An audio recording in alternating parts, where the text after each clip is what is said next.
I would really like to hear from you how Paraguay treated people during COVID. Was it anything like Asia? Was it similar? Was it exactly the same, or was it nothing like it? Actually, I was talking with a friend days ago, and I asked her, why did you come to Paraguay during COVID when you could have gone somewhere else? And her answer, I mean, she's German, and her answer was, because I wanted to go to Asia, but it was impossible because she loves Asia. She spent a lot of time there, not just doing tourism, she also lives there. And she told me that she wanted to go there, but it was impossible. And the only chance to get out of Germany during COVID, because she loses her job and she couldn't really stay in Germany, in a country that were using coercive and many things to those people who don't wanted to get vaccine, for example. It was her case, and that's why she opted to come to Paraguay.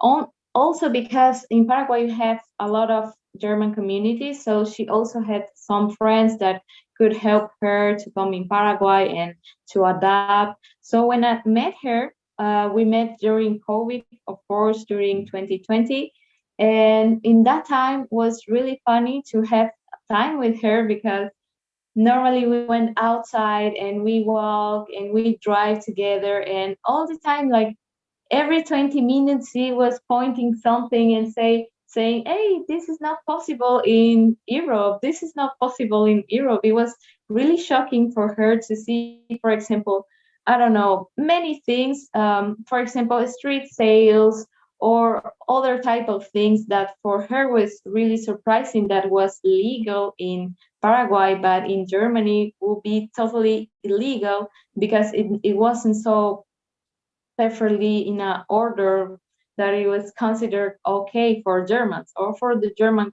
government at least. So in Paraguay, for Paraguayans, COVID also was difficult, of course.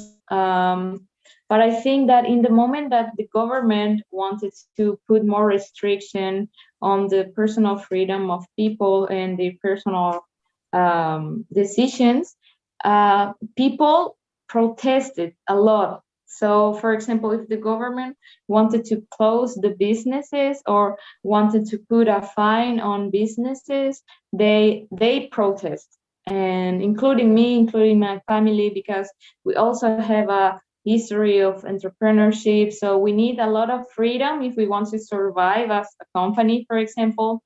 So during COVID, I think that Paraguay had some restrictions, such as the closing of schools and universities and public institutions. So you couldn't really find these institutions working anymore.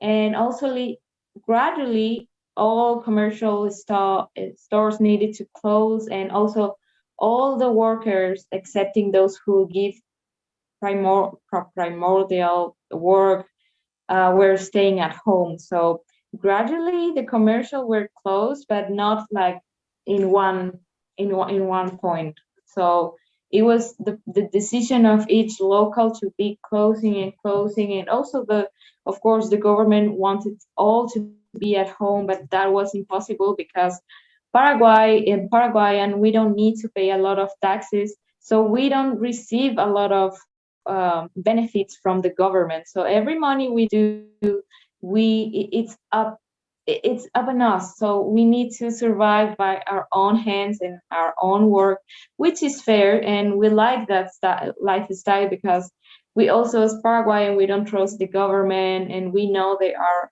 a lot of corruption and the money is not well administrated. So Paraguayans have to look after their life and their families. So the Paraguayan government actually couldn't give us so much restrictions and fines. Here, for example, we had this a bit of discrimination, for example, in the work. If you are not vaccinated, of course you will be pointed out, but of course you won't lose your job because of that. It wasn't so extreme, and also many people were afraid of losing their jobs, for example, if they had COVID or something like that. So most people actually didn't care so much about COVID because one, because the government wouldn't give you money to survive, and two, because also the private companies didn't have a lot of support from the government. So Paraguay wasn't so restrict, and also in Paraguay it was possible to receive those immigrants who were not vaccinated, and that's why also we receive a lot of German people, German communities. And because of that, until January of the last year was possible to come to Paraguay without any vaccination. After that wasn't possible anymore. Now nobody, of course, it's not regulated anymore, so everyone is welcome again to Paraguay. I also know that, for example, if you were not employed and you were self-employed, you also receive a sort of subsidy from the government, but it was less than $100. So that wasn't so good if you had, for example, a family or disabled parents, for example, or parents. So it wasn't so long. COVID for us wasn't so long. So we, all the foreigners that came to Paraguay really like this freedom, because if they come back to their countries, they knew that they needed to stay at home or they needed to be vaccinated and follow a lot of rules. Of course, lots of Paraguayan wanted to be vaccinated, but the government didn't bought a lot of vaccines for everyone. Also, that was a big problem for Paraguayans who wanted to be vaccinated, for example.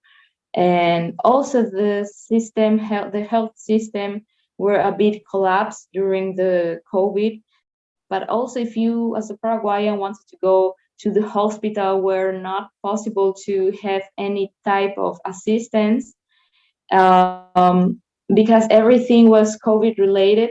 So that also was a huge complaining of the Paraguayans, because they also had other sickness and other type of medical urges, and they couldn't access really to this basic health assistance. So it was really difficult if you were sick or if you had no money to survive and you just and had this little subsidy of the government. So Paraguayan had like really really bad time. Also culturally speaking, the theaters or for example artists that needed to do their work, for example, they lost everything also because there were no activity. I think also now in Asunción you can see how gradually is starting again to have like cultural life or nightlife, because during COVID was not possible to open a bar, for example, because starting to 8 p.m. was like you couldn't go out. So all these companies that work during the night lost a lot of money, and they are just now starting to grow again, start to open again, because I think that COVID brought a lot of economical problems in Paraguay. Not about polarization or politics, but it was more about the economic shocking that the COVID was more strong, I think. Yeah, that was the situation of COVID in Paraguay.